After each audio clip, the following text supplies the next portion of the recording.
Houthi menyerang Saudi Arabia kemarin, harga minyak dunia yang selama 4 hari ini bergerak naik perlahan, naik semakin tajam ke $112 per barel. Kita sebaiknya langsung mengaitkan serangan Houthi ini sebagai bagian dari ketidakstabilan dunia saat ini menjadi akan semakin memanas sampai ke seluruh dunia. Agar kita menjadi waspada tentunya. Salah satunya juga kita harus waspada dengan kemungkinan krisis pangan yang diperkirakan akan terjadi di dunia ini sebentar lagi. Kita semua tahu, selepas kelangkaan minyak goreng di Indonesia, harga naik 100%. Ketika harga naik 100%, maka minyak goreng mendadak ada di mana-mana.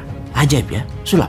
Bukan, begitulah negara kalau kalah dengan mafia. Begitulah negara kalau dimodali dengan mafia pangan.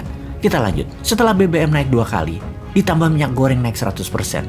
Jangan kaget kalau Indomie harganya akan naik 25% lebih mahal dari kemarin. Dan pangan-pangan lain akan naik seperti beras, gula, kopi, teh, dan lain sebagainya. Kita juga tahu harga BBM di Eropa saat ini mendekati 2 euro atau sekitar 30 ribuan rupiah per liternya. Kalau harga saat ini di Indonesia 15 ribuan rupiah, maka sekitar 5 ribu dan 10 ribu rupiah adalah harga yang disubsidi oleh pemerintah. Harga seharusnya adalah 20-25 ribu per liternya. Seberapa kuat APBN menahan harga? Kita belum tahu juga. Baiklah, sebelum membahas dalam negeri, kita melihat ke dunia terlebih dahulu.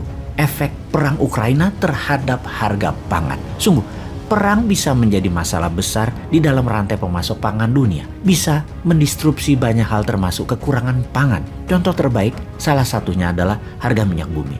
Ketika mendekati perang, harga minyak sudah mulai merangkak naik. Yang diikuti banyak komoditas lainnya, harganya pun bergerak naik.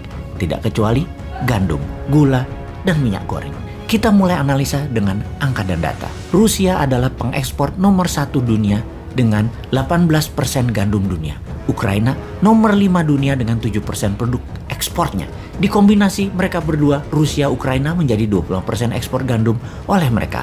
Apa yang terjadi kalau dunia, kalau rantai pangan ini terdisrupsi, kekurangan pangan dan inflasi di mana-mana, itu pasti. Dengan serangan Rusia ke 3 pelabuhan Ukraina, maka pengiriman gandum terganggu. Sehubungan dengan hal itu, Rusia melakukan penyetopan pengiriman gandum ke negara-negara ex-Soviet yang berpihak ke NATO. Bayangkan 26% suplai gandum dalam semalam hilang di pasar dunia. Pertanyaannya, negara mana yang akan terkena dampak buruknya? Mesir, Turki, Bangladesh, Nigeria, Yaman, Azerbaijan, Sudan, mereka adalah negara yang bergantung pada Rusia dan Ukraina dalam pengadaan gandum. Juga Libya, Lebanon, dan Tunisia.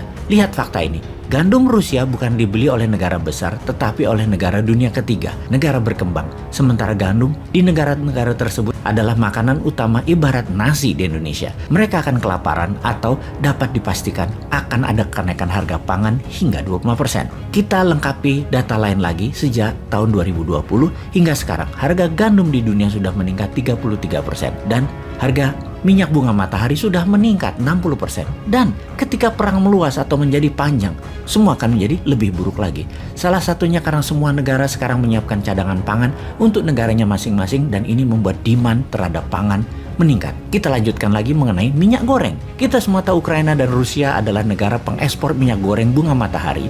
Itu sebanyak 76% kebutuhan dunia. Mereka memonopoli sunflower oil dan saat ini produksinya berkurang jauh. Kita tahu bahwa di dunia ini ada minyak kelapa sawit, minyak kedelai dan lain sebagainya. Namun sunflower oil dan olive oil adalah hidangan utama di negara maju seperti Eropa dan Amerika. Penggunaannya banyak, terutama di dunia restoran, food industry, sementara suplai barang tersebut menurun tajam. Yang terakhir, kita analisa adalah harga gula yang sejak tahun 2020 sudah meningkat lebih dari 20% harganya di dunia.